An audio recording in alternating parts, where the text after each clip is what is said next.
Não existem expressões parecidas com bom dia, boa tarde, boa noite. Se você chegar na casa de alguém, se você chegar na aldeia, você que está chegando, você não fala nada, não cumprimenta. Quem cumprimenta é quem recebe, é a pessoa que está recebendo você. E a pessoa vai dizer assim, are you? E você responde, are you? Are you? Esse are é a segunda pessoa singular, você. Você veio e a pessoa responde, are you? A primeira pessoa singular, you, verbo vir. Eu vim. Essa é a saudação.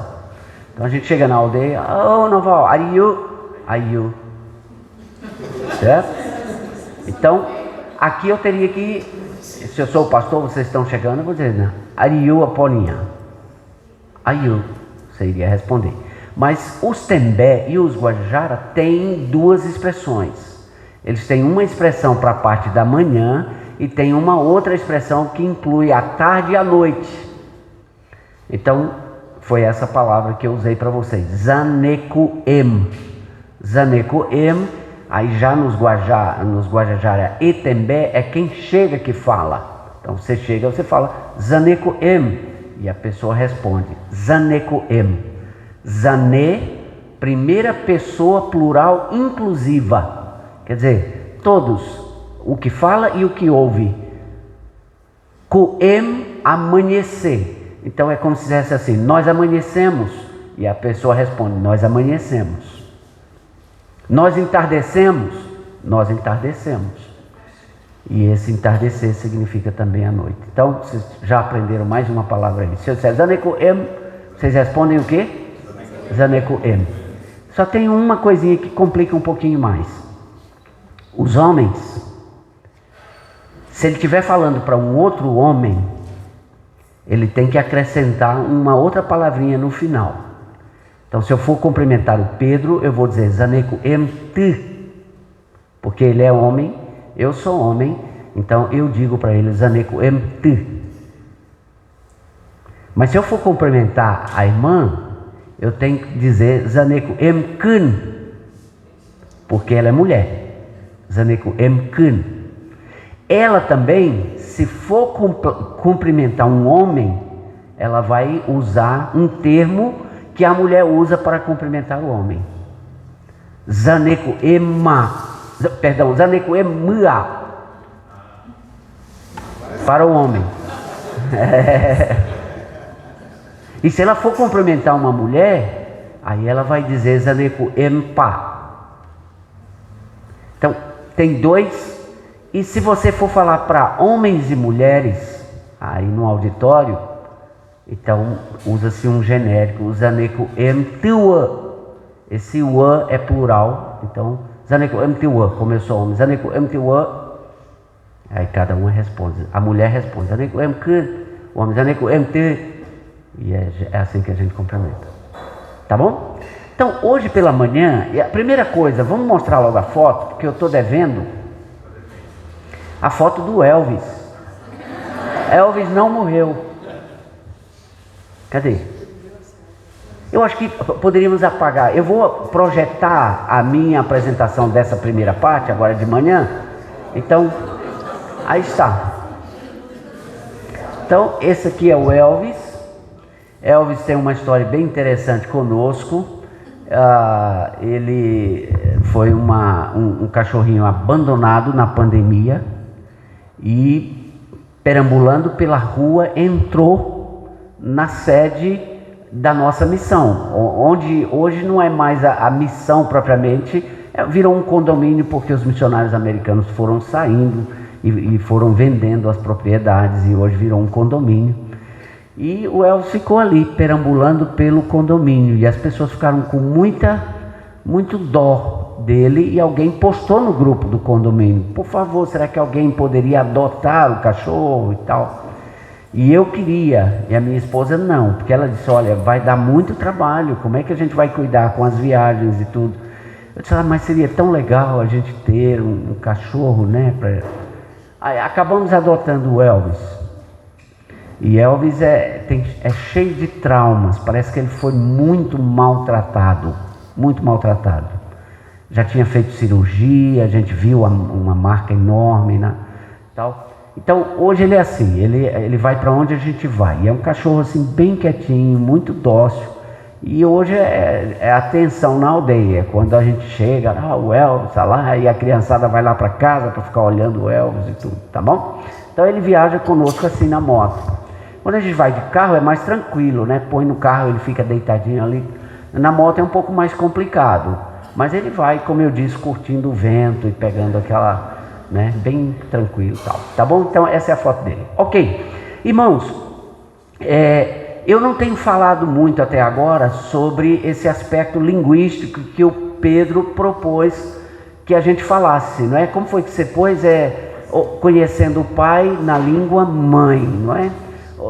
Essa ideia da língua materna, vocês são familiarizados com essa terminologia? Essa ideia da língua, o termo língua materna é um termo linguístico que é utilizado para, obviamente vem da mãe. Em sociedades, não é? Nós somos majoritariamente uma sociedade monolíngue, mas há muitas sociedades no mundo, muitas sociedades multilingües. Então, você tem na África, na Ásia, culturas, sociedades em que as pessoas falam 3, 4, 5 línguas. Eu conheci africanos que falavam 6 línguas facilmente. Então, por quê? Porque o pai era de uma tribo casada com uma pessoa de uma segunda tribo, e eles estavam numa região que falava uma terceira língua majoritária naquela região, que por sua vez falava uma quarta língua, que era uma das línguas oficiais do país, e às vezes tinha uma quinta língua, que era a língua utilizada na sala de aula para a educação, etc. Então, esse contexto multilingüe, e o pessoal começou a analisar e perceber o papel da língua da mãe, o papel que a criança, porque pela proximidade da criança com a mãe, normalmente, nem sempre, mas normalmente é a primeira língua que a criança adquire, é a língua da mãe. Então há um significado muito profundo nessa aquisição da língua da mãe. Lá, por exemplo, na aldeia nós temos casamento misto de um homem guajá com uma mulher caapó, por exemplo. E os filhos falam as duas línguas fluentemente, mas dá para a gente perceber nitidamente a preferência familiar pela língua da mãe. Embora sejam absolutamente fluentes nas duas línguas, a preferência pela língua da mãe. Eu vi isso em comunidades de latinos nos Estados Unidos, completamente bilíngues nem todo latino é bilíngue nos Estados Unidos, né? Tem muitos que não aprenderam inglês, mas tem essa geração jovem, por exemplo, eu fiquei impressionado como eles podiam passar de espanhol para inglês com uma facilidade, uma naturalidade tremenda. Então surgiu essa terminologia de língua materna e o desenvolvimento do uso da língua materna como um instrumento para a realização da obra de Deus, e especialmente a questão da tradução. Como foi que isso aconteceu? Em 1930, 30 e um pouquinho, um missionário americano chamado William Cameron Townsend, ele saiu dos Estados Unidos e foi trabalhar para as sociedades bíblicas como vendedor de Bíblia na Guatemala. Então ele adquiria as Bíblias em espanhol, né, e saía ali montado num burro naquelas montanhas da Guatemala, e ele chegava nas comunidades indígenas e oferecendo para vender Bíblias em espanhol. E um dia um indígena falou uma coisa para ele, que isso ficou registrado como um marco e chamou a atenção do William Cameron Townsend. Ele vendeu a Bíblia, ele queria vender a Bíblia para o indígena, apresentou a Bíblia, disse: essa é a palavra de Deus e tal, você não gostaria de adquirir uma para você conhecer a verdade a respeito de Deus e da salvação em Jesus? o indígena perguntou para ele assim: é na minha língua? E ele respondeu: não, é em espanhol. Você consegue ler em espanhol? E o indígena falou assim para ele: se o seu Deus é tão esperto, por que ele não fala a minha língua? Então, essa frase que às vezes você lê nos livros de uma outra maneira, né? Alguns traduziram como: se o seu Deus me ama tanto, por que ele não fala a minha língua? Mas na verdade, o que o indígena falou foi: se o seu Deus é tão esperto, por que ele não fala a minha língua? E aí o William Cameron Townsend pensou nisso. Gente, que coisa profunda isso. Se o seu Deus não fala, se o seu Deus não é inteligente, se o seu Deus é inteligente, por que ele não fala a minha língua? E o William Cameron parou de vender então as Bíblias em espanhol. Ele voltou para os Estados Unidos. Ele disse: não, nós precisamos traduzir a Bíblia para a língua materna.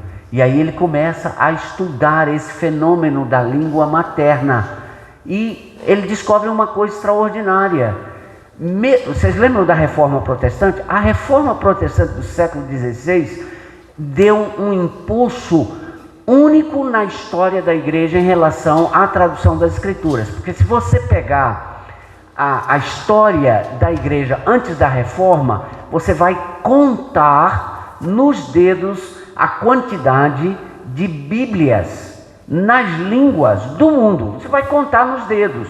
Havia traduções em línguas, digamos assim, majoritárias. Por exemplo, isso vem lá, não é? Antes de Jesus, com a Septuaginta, quando os gregos, judeus, helenistas traduziram o Antigo Testamento para o grego, foi a primeira tradução das Escrituras. Depois disso, traduziram para algumas línguas, como copta, como siríaco, algumas línguas, aí depois o latim. Então,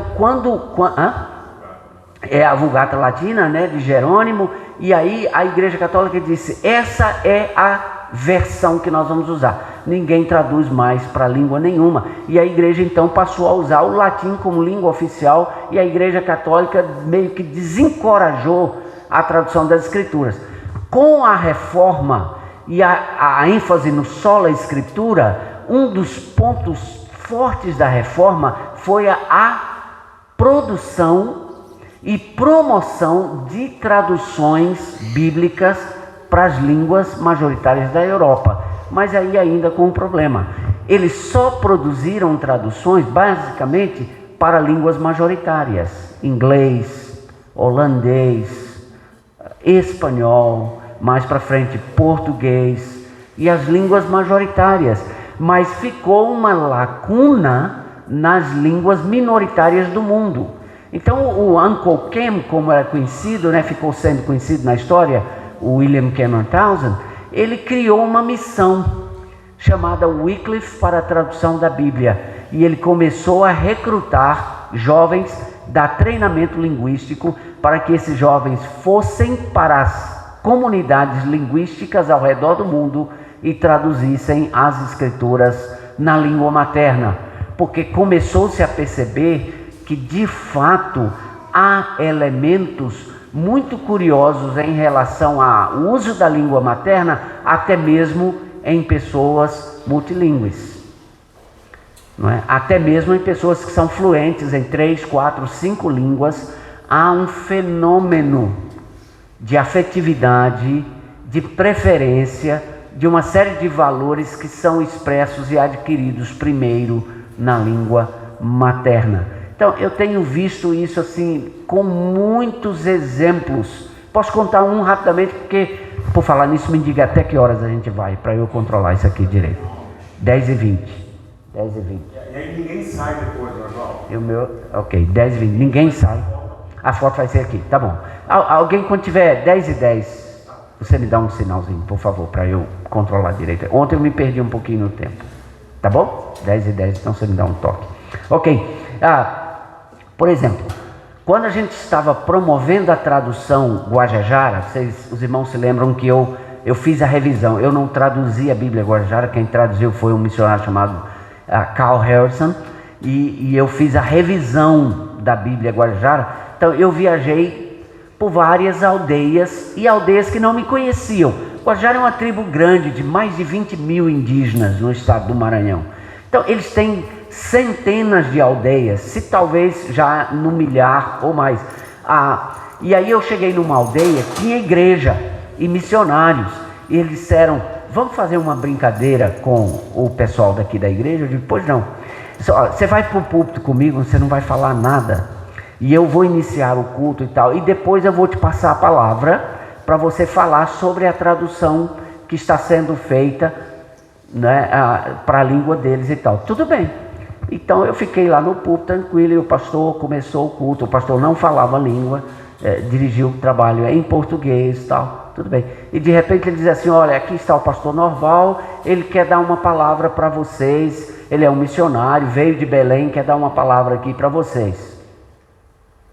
E eu chego e digo assim, Zaneco Emre Muriparaua, Pinuriu Eté Picocó.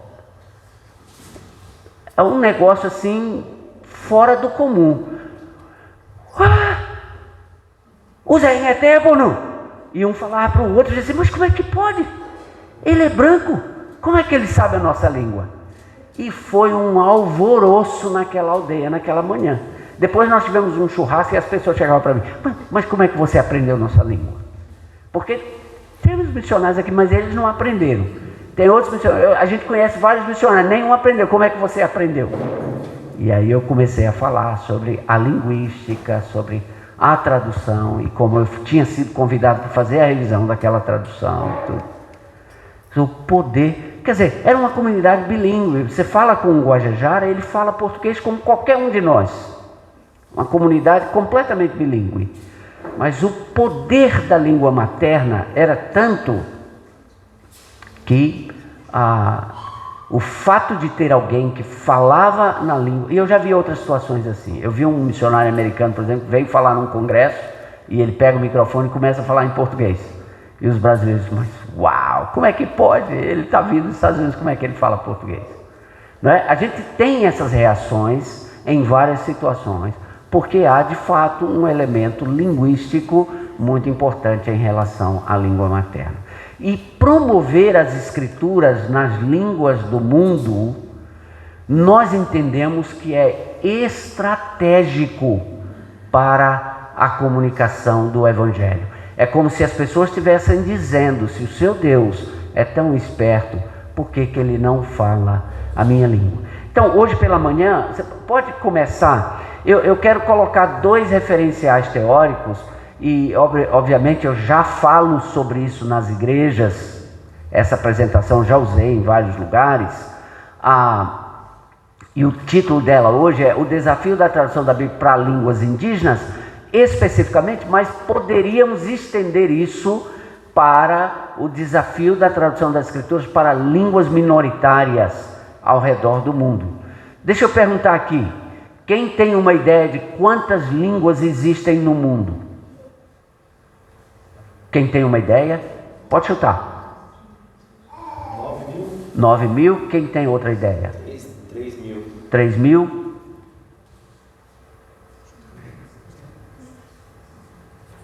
Vamos ver se alguém tem uma ideia entre 9 mil e 3 mil. Isso. 7 mil e alguma coisa. Eu tenho uma estatística aqui, eu não vou olhar, mas tem uma estatística. Existe uma equipe que faz pesquisa sobre isso. Há um livro chamado Ethnologue, que é produzido pela a missão Wycliffe, que cataloga todas as línguas do mundo. E está na faixa de 7.100, porque tem uma questão subjetiva de como você divide uma língua. É uma língua, são dialetos, por baixo às vezes de um nome de uma língua, tem mais de uma língua, como por exemplo Yanomami. Você já sabe, a língua Yanomami, não existe a língua Yanomami, existe um povo que é conhecido como povo Yanomami, mas pelo menos 4 ou 5, talvez mais, línguas debaixo desse nome Yanomami. Português, a gente fala da língua portuguesa, não é? Mas o nosso português do Brasil não é o mesmo português da África, não é o mesmo português de Portugal. Para falar a verdade, quando eu cheguei a primeira vez no aeroporto de Lisboa e eu ouvi o anúncio em português no aeroporto, eu esperava o anúncio em inglês, porque em português eu não entendia. Sinceramente, honestamente, a primeira vez, até que eu me adaptei um pouquinho de... Né? Que língua é essa que as pessoas estão a falar? Né? E aí os portugueses vão dizer, vocês não falam português, vocês falam brasileiro, e por aí vai, né? Porque já está de fato, português está se tornando está se dividindo em duas línguas, né? E por aí vai. Então as línguas são vivas, elas se modificam, elas se afastam, elas se aproximam, elas se influenciam, etc, etc. Então, mas aqui eu queria projetar você menciona a Confissão de Fé de Westminster aqui, vez por outra? Não menciona, né? Então, como eu trabalho num ambiente mais reformado e tal, assim, presbiteriano, não, reformado eu sei que vocês estão, mas, desculpa, presbiteriano, e os presbiterianos adotam a Confissão de Fé de Westminster, então quando eu vou falar numa igreja presbiteriana, eu chamo a atenção para isso aqui, que muitos nem sabem, que a Confissão de Fé de Westminster, que é a confissão de fé adotada pelos presbiterianos no mundo, fala sobre a necessidade de produzir as escrituras nas línguas vernáculas dos povos para quem o evangelho chega. Então, isso o pessoal não percebe lá da reforma, porque isso é uma confissão de fé dos reformados em 1600 e alguma coisa na Inglaterra, e eles estão dizendo, é importante traduzir as escrituras para as línguas vernáculas. O que eles querem dizer com línguas vernáculas? As línguas dos povos, para onde você vai pregar o evangelho. Quer ver um exemplo aqui? Quem traduziu a Bíblia para o português? Essa Bíblia que a gente usa. Quem foi o tradutor? João Ferreira de Almeida. Quem foi João Ferreira de Almeida? Padre. Era padre? Quem acha que ele era padre? Levanta a mão. Quem acha que ele era pastor? Levanta a mão. Quem acha que ele não era nada? Brincadeira. João Ferreira de Almeida, primeiro, ele não era brasileiro, ele era português. Isso. Segundo, ele era um pastor reformado, que havia se convertido pelo trabalho de holandeses e que foi enviado pela igreja holandesa para a Ásia como um pastor para pastorear uma comunidade de falantes de português. E João Ferreira de Almeida, 1600 e uns quebrados, ele começa a traduzir a Bíblia para a língua portuguesa, contra a vontade dos reis de Portugal, do rei e da rainha de Portugal, que muitos católicos não queriam a tradução protestante, digamos assim, mas essa tradução, ele não finalizou a tradução, ele fez o Novo Testamento e uma boa parte do Antigo Testamento, eu não lembro agora, ele estava nos profetas, eu não lembro qual foi o profeta, parece que é Ezequiel, e aí ele faleceu e um missionário holandês que falava português completou a tradução, e essa tradução foi, obviamente, a que nós temos já é uma revisão da revisão da revisão da revisão, mas a João Ferreira de Almeida foi desse movimento, né, da reforma que dizia, é preciso traduzir, é preciso traduzir. Então esse é um referencial teórico, digamos assim, teológico, que a gente, dentro da nossa tradição reformada, em função da doutrina da sola escritura, que nós entendemos que um crente, para viver fielmente, a única regra de fé e prática que ele tem é a escritura. Então, se ele não tem acesso à escritura, ele vai ficar deficiente, porque ele precisa ter acesso e viver com base nas escrituras. Então, esse é um referencial teórico, digamos assim, mais teológico, de tradição reformada. Vamos para frente, porque há também o referencial teórico bíblico, né? Um referencial teórico das escrituras. Eu pus dois exemplos aqui, tá dando para vocês verem. Eu tenho lá. Desculpa, eu não tinha visto que eu tinha ali. Então, Romanos 10, 17, né? E assim a fé vem pela pregação, e a pregação pela palavra de Cristo. E essa palavra de Cristo a gente entende que é aquilo que Cristo ensinou aos apóstolos, e agora os apóstolos retransmitem, e a igreja registra, e ela propaga essa mensagem. A igreja não inova, a igreja não atualiza, a igreja não muda, a igreja não cria, a igreja passa aquilo que recebeu, não é? Paulo diz isso em relação à ceia, a gente diz isso em relação a tudo. Nós transmitimos aquilo que nós recebemos e aquilo que nós recebemos na Escritura. Salmo 119, 105, os irmãos lembram que lá na inauguração do templo da igreja na aldeia, nós pusemos esse versículo. Esse versículo também foi o tema do lançamento da Bíblia da língua guajajara. Lâmpada para os meus pés é a tua palavra e luz para os meus caminhos. Então, o crente, para ser maduro, ele precisa ler, meditar e conhecer as Escrituras. E isso é um problema para as nossas igrejas de hoje. Eu vi um pregador falando de nunca na história da igreja brasileira se produziu um analfabetismo bíblico como dessa época. Ele falando sobre analfabetismo bíblico. As pessoas não conhecem as Escrituras, as pessoas não leem as Escrituras, as pessoas não meditam nas Escrituras, as pessoas não estudam as Escrituras.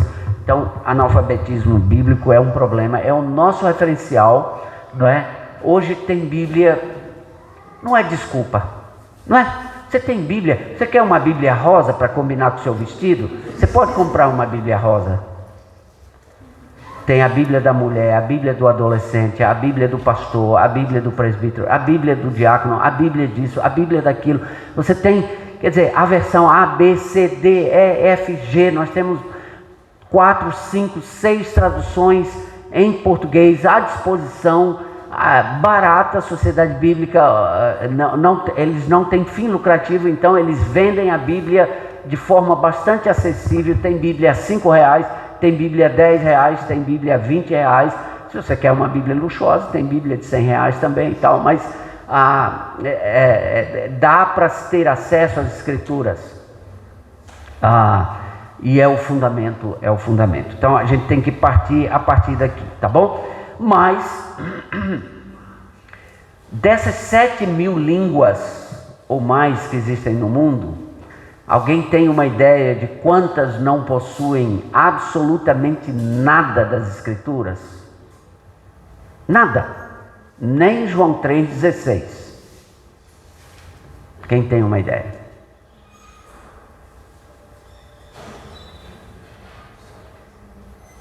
Quase 3.000. Quase 3.000 línguas no mundo que não possuem as Escrituras, em pleno século 21. Então a Missão Wycliffe lançou uma campanha mundial chamada Visão 2025. E essa Visão 2025, a ideia é começar um projeto de tradução para todas as línguas do mundo que precisam de tradução até o ano 2025.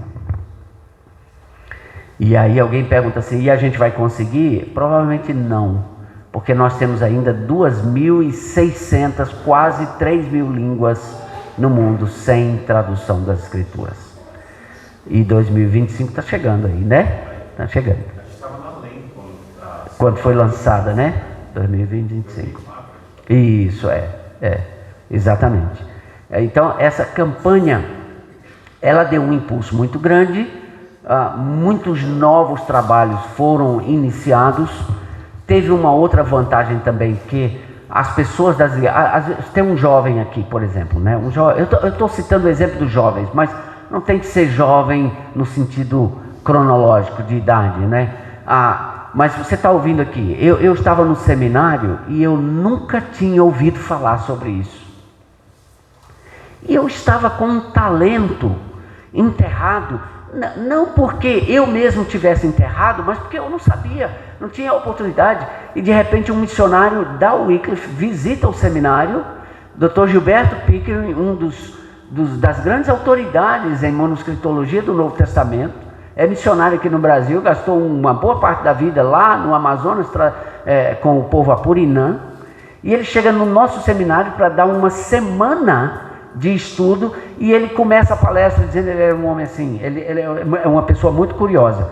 Ele passa a mão no cabelo assim, vira para a gente e diz assim, que você vai fazer com o seu grego quando sair do seminário? Aí um olhar para o outro e dizer assim, eu não quero nem saber do grego quando eu sair do seminário. E eu olhei e disse assim, opa, obrigado minha irmã, muito obrigado. E eu olhei e disse assim, eu tenho interesse, porque eu penei para estudar grego e eu não quero jogar fora o que eu... E aí ele fala do mundo de tradução que eu não conhecia, e eu vou conversar com ele. Ele disse, eu fiquei interessado nisso, o que eu posso fazer e o que eu devo fazer se eu quiser me tornar um tradutor das escrituras para uma dessas línguas. E ele disse, você vai para além, Brasília, faz o curso de linguística e Deus vai te orientar, e de lá você vai para um trabalho de tradução das escrituras. Então, foi assim que eu ouvi falar desse mundo de tradução que eu não conhecia, e foi assim que a gente acabou. Isso foi em 1980, eu acho que 85, se não me engano, quando ele falou isso. Em 89 nós terminamos o seminário, em 88, e em 89 nós fomos para além, fizemos o curso, e de lá já saímos direto para uma tribo indígena para fazer a tradução das escrituras. Então, isso é um desafio tremendo para a gente hoje. Então, mas em relação aos trabalhos indígenas, pode passar o próximo slide?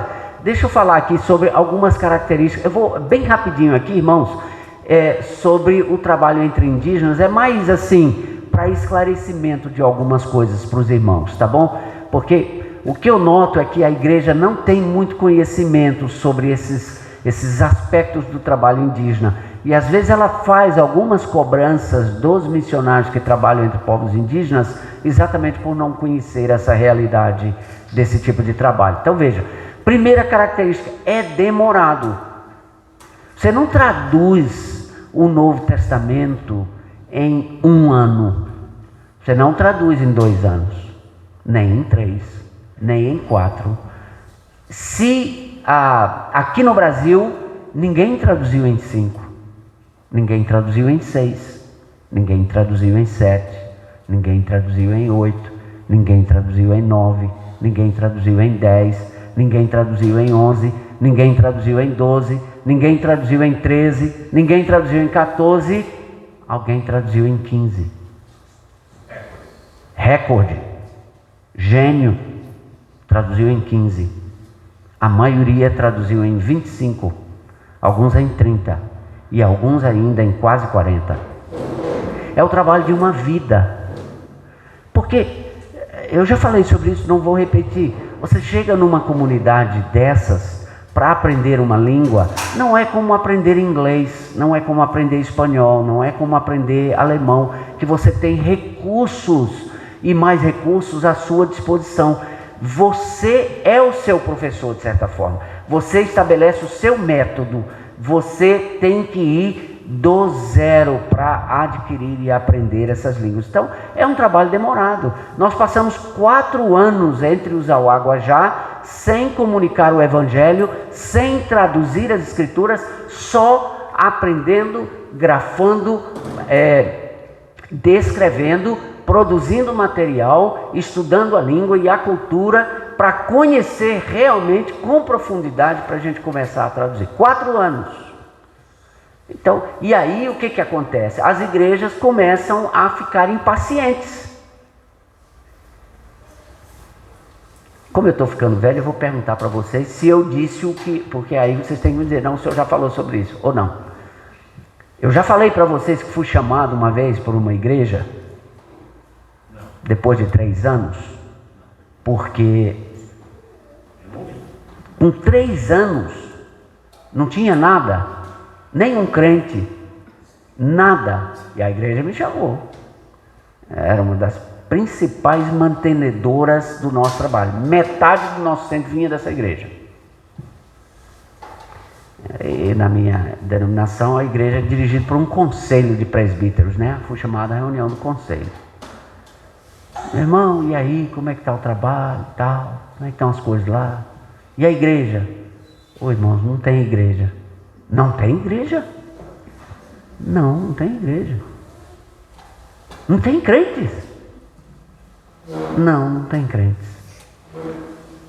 Aí um presbítero olhou para... Olha, isso aconteceu. Tudo que eu falei até agora aqui aconteceu, tá?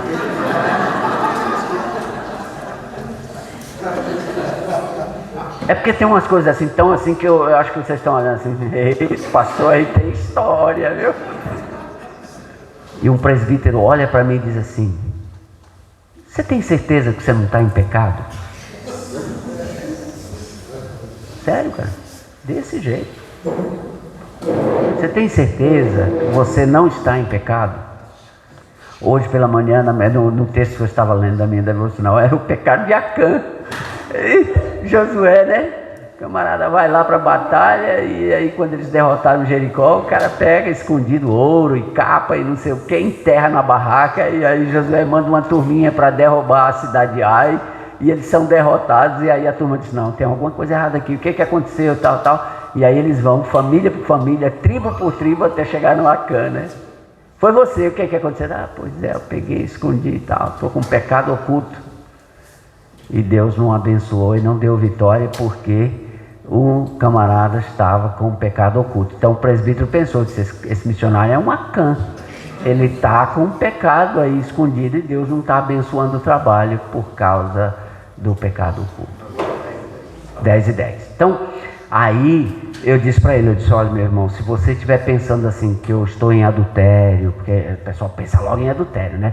É o maior pecado, isso aí, qualquer outra coisa é um pecadinho, mas adultério é um pecadão, meu amigo, que pastor e missionário não pode cair nunca e tal, né? Pecado é pecado. Mas aí eu disse para ele: não, meu irmão, com consciência diante de Deus, eu não estou em pecado no sentido que você pensa. Eu sou pecador, e como pecador eu peco, mas não nesse sentido que você está pensando aí. É a função do trabalho, que é demorado mesmo. Vamos lá. Feito para pequenas populações. Aqui eu podia falar, né? Eu estou traduzindo a Bíblia para 600 pessoas. A população total do povo ao agora é 600. E tem tribos menores ainda que estão recebendo a tradução. E se fosse para 10, eu ainda faria. Eu gastaria ainda a minha vida para traduzir para 10 pessoas. Mas é um dos desafios, porque às vezes as pessoas não entendem. Mas você está traduzindo a Bíblia para tão pouco, mas é tão caro, gasta-se tanto esforço, tanto dinheiro, etc. Oposição política, nem preciso falar, trabalho indígena, para você entrar é uma luta, e aí eu estou falando do desconhecimento e desinteresse da igreja. Vamos lá, vamos para frente, pode ir mais rápido um pouco. Agora, as fases do trabalho de tradução, tá? Aqui é mais informativo para vocês, só para vocês entenderem. Então, quando a gente chega num povo, isso pode ser povo indígena, pode ser África, pode ser qualquer lugar, nós temos uma fase de pré-tradução. Ninguém chega lá. Se você chegar, você pensa assim: não, eu vou chegar, vou encontrar uma pessoa bilíngue, e aí eu vou contratar essa pessoa, aí eu vou olhando a Bíblia em português, ou em inglês, ou em espanhol, e eu vou dizendo para ele: irmão, vamos traduzir aqui o Salmo 100. E aí você olha e diz assim: olha, aqui está dizendo assim, celebrai. Aí você diz: como é que você fala celebrai na sua língua? Aí o cara fala celebrai, aí você escreve celebrai. Com júbilo, como é que você fala com júbilo? Aí o falante diz com júbilo, aí você bota com júbilo aqui. E você vai assim, versículo por versículo. Não é assim que se traduz. Não existe isso. Certo? Se for feita uma tradução assim, ninguém vai entender. Vai ficar pior, muito pior do que a tradução do Google, que já melhorou muito. Né? Então, não é assim. Existe uma fase de pré-tradução que eu estou dizendo aí, que é de pesquisa e educação. Depois vem a fase de tradução, que aí a gente vai produzir o texto mesmo. E vem um período de pós-tradução, que é a publicação e a distribuição. Então você tem que publicar, tem que distribuir, tem que incentivar o uso, o ensino, etc. Vamos para frente, rapidinho. Então, algumas coisas do período de pré-tradução, né? Pesquisa linguística, já falei de fonética, fonologia, ortografia, lembram? Eu disse: eu chego lá, eu registro, transcrevo foneticamente. Eu mostro uma coisa, né? Se eu mostro isso aqui, ó, o Irapereruhu, então eu vou foneticamente, o Irapereruhu. Aí eu marco tudo, marco entonação, marco as consoantes, vogais, etc. Daí depois eu faço uma análise. Morfologia é como as palavras são formadas. Eu tenho marcadores de posse. Eu posso dizer meu pé. Como é que eu digo meu pé? Rep meu pé. Mas eu posso falar só p? Não, não pode. Tem que dizer ré, p, i, p, né, p, e por aí vai. Então, posse obrigatória. Então, é na morfologia que a gente faz esse tipo de análise, né? A sintaxe. Eu podia passar a manhã todinha falando sobre sintaxe aqui para vocês. Tem coisas muito interessantes. Em português a gente diz assim, é o meu grande exemplo, João viu a onça. Ok? João viu a onça. Sujeito, verbo, objeto. Isso é português. Tembé viu João a onça.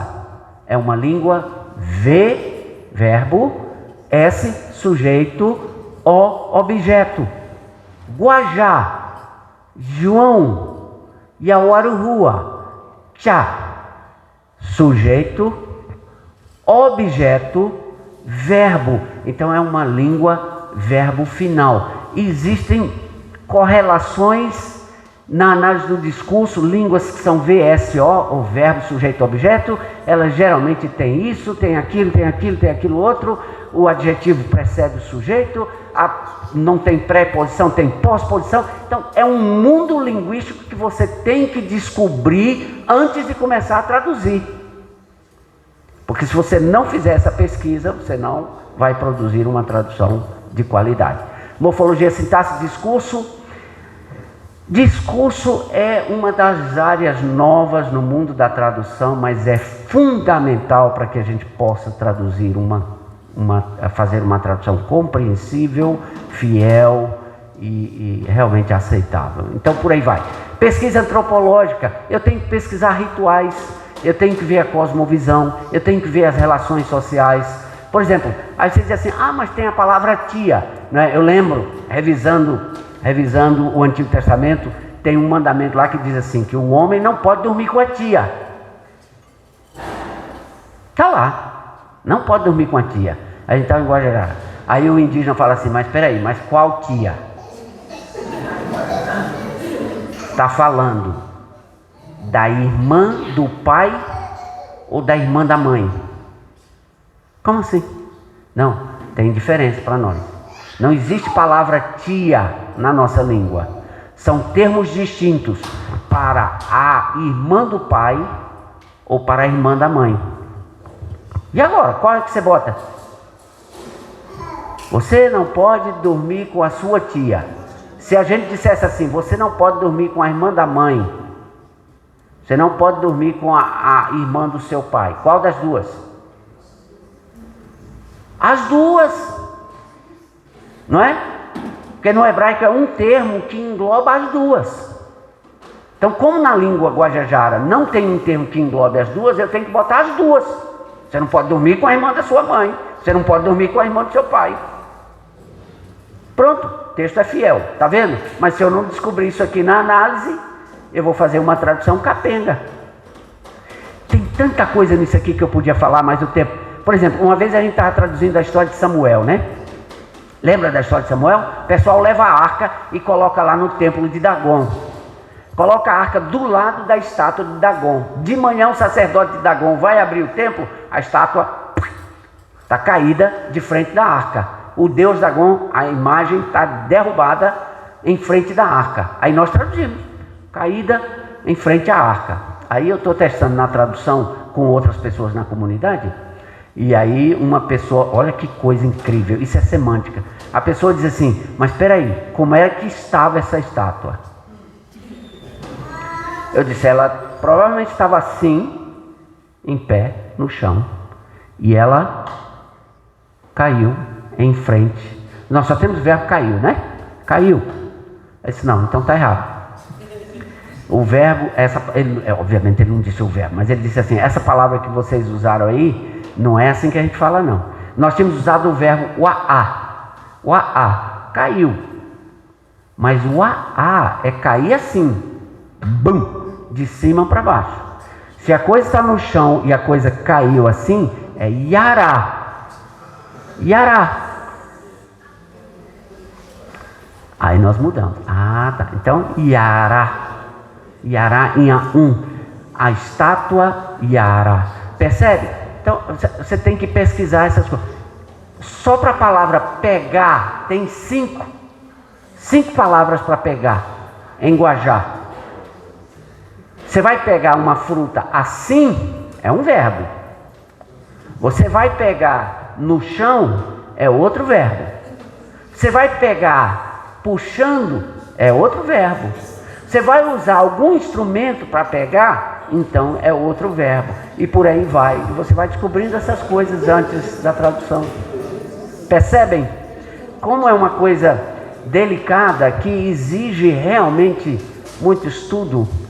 Olha que coisa. Mais uma, só mais uma. E o camarada fez a tradução de Marcos, certo? Tradução de Marcos. Aí vem um consultor para fazer a análise. E aí ele está lendo o texto, fazendo perguntas para um falante nativo. O falante nativo vira e diz assim: vem cá, peraí. Quantos Jesus tem nessa história? Estou confuso. Tem vários Jesus nessa história. Mas como assim? Não, tem vários Jesus aí. Aí é um Jesus, depois aparece outro Jesus, depois aparece outro Jesus. O consultor era uma mulher, eu a conheci pessoalmente, brilhante linguista. Ela disse: nós temos aqui um problema no nível do discurso. Então eu tenho que dar uma aula de linguística para vocês aqui. Existe no discurso, quando a gente conta uma história e a gente tem personagens, existem maneiras apropriadas de se referir às personagens, certo? Então eu digo assim: era uma vez um menino chamado João, que morava tarará, taratá. João vivia com a sua família, o seu pai se chamava fulano, etc, etc. Um dia ele saiu, mudei, já não é mais João, é ele. Ele saiu para brincar, foi ao rio, não aparece mais nem João, nem ele, só o verbo foi. Estratégias de referência discursiva. A missionária tradutora, a análise do discurso era uma coisa muito nova, ela não percebeu isso, então toda vez que a palavra Jesus aparecia no grego, ela traduzia Jesus na língua munduruku. Então Jesus atravessou o mar da Galileia, tá bom, Jesus atravessou o mar da Galileia. E aí então Jesus viu a multidão, então tá bom, Jesus viu a multidão. Só que na estrutura do discurso munduruku, você usa o nome para introduzir a personagem e depois você não usa mais o nome. Você vai marcando só no verbo. Toda vez que aparecer um novo nome, é uma nova personagem na história. Então toda vez que o camarada ouvia o nome Jesus, ele achava que era uma nova pessoa com o mesmo nome, Jesus. Aí ele pergunta: quantos Jesus tem nessa história? Porque ele estava confuso, entende? Então isso é análise do discurso. Vamos embora, tem mais coisa, vai, passa. Período de tradução. Então, uma regra que nós usamos hoje no mundo de tradução de línguas minoritárias é o missionário, ele não traduz. Tá bom? O missionário não traduz. Quem traduz é o falante nativo. Então o missionário tem que montar uma equipe. Ele monta uma equipe, ele vai, escolhe pessoas estratégicas e tal, ele treina essa equipe e essa equipe é que vai fazer a tradução. O missionário vai ser o exegeta, ele vai explicar o texto, ele vai fazer toda a exegese, as decisões de como vai ser essa tradução, e aí ele passa para essa equipe e essa equipe faz a tradução.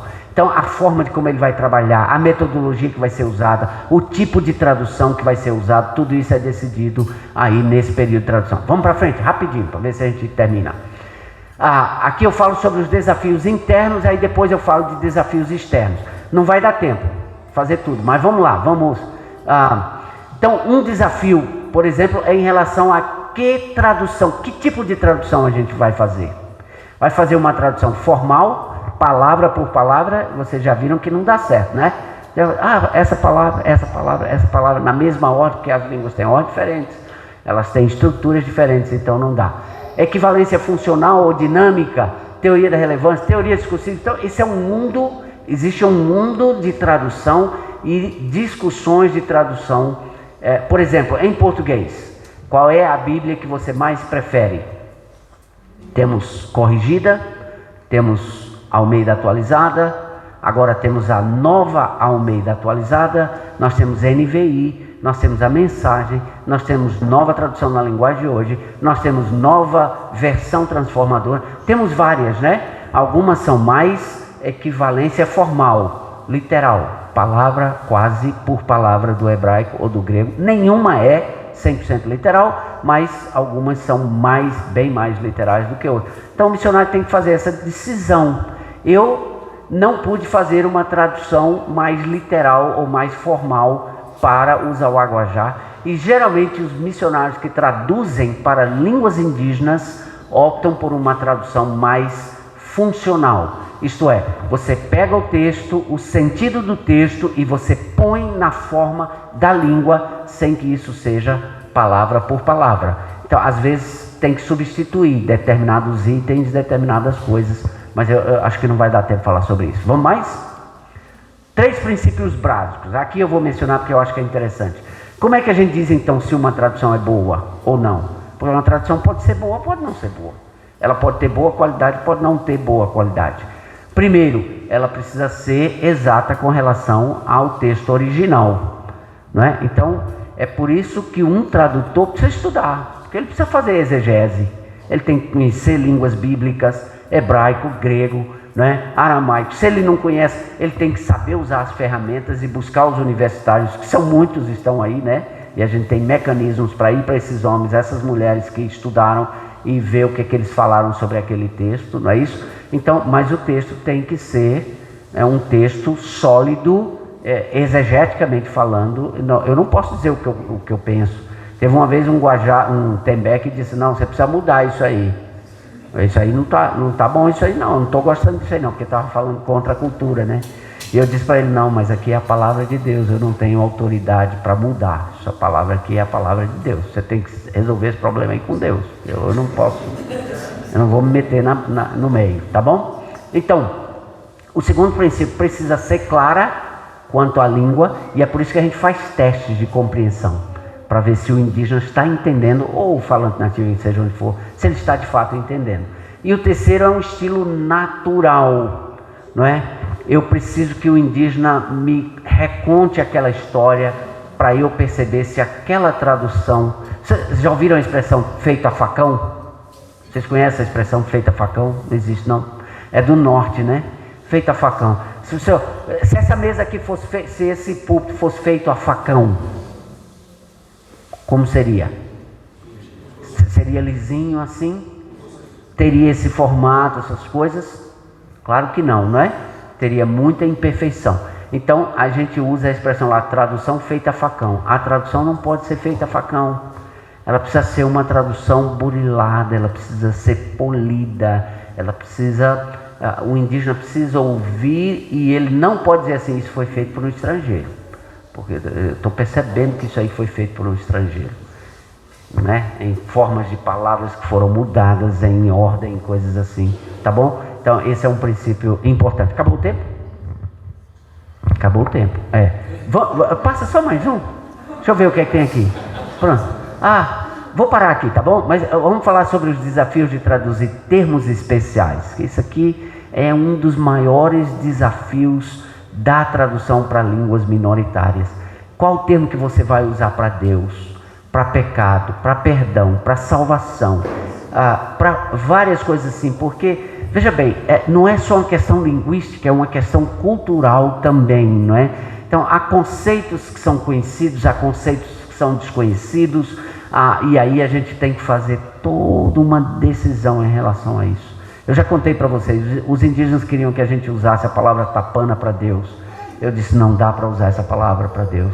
Nós vamos ter que, por enquanto, escolher a palavra Deus mesmo, mas depois a gente vai decidir o que é que a gente vai usar, quando a gente for publicar o Novo Testamento. Pecado.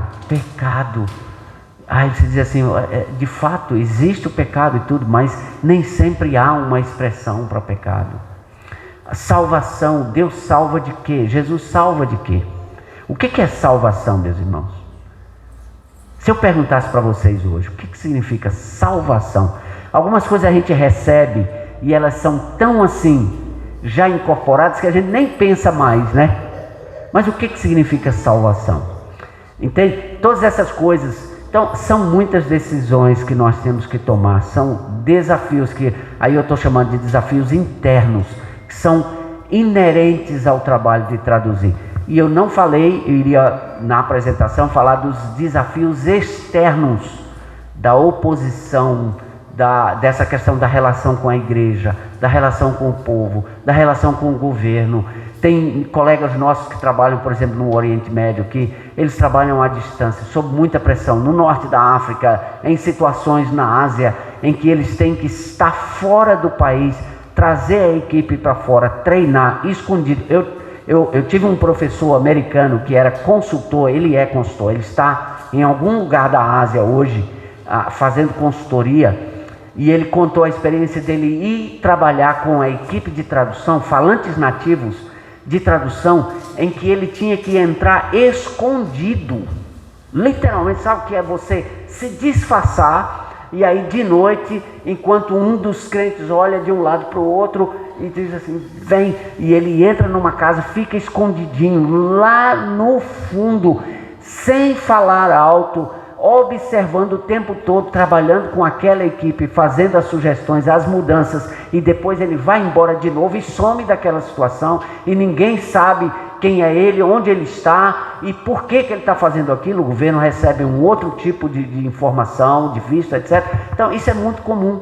Eu tive uma colega que estudou comigo no mestrado, uma americana que trabalha numa região da Ásia, em que a equipe dela foi atacada. O principal tradutor dela teve que se jogar na água para sobreviver. Veja que história incrível.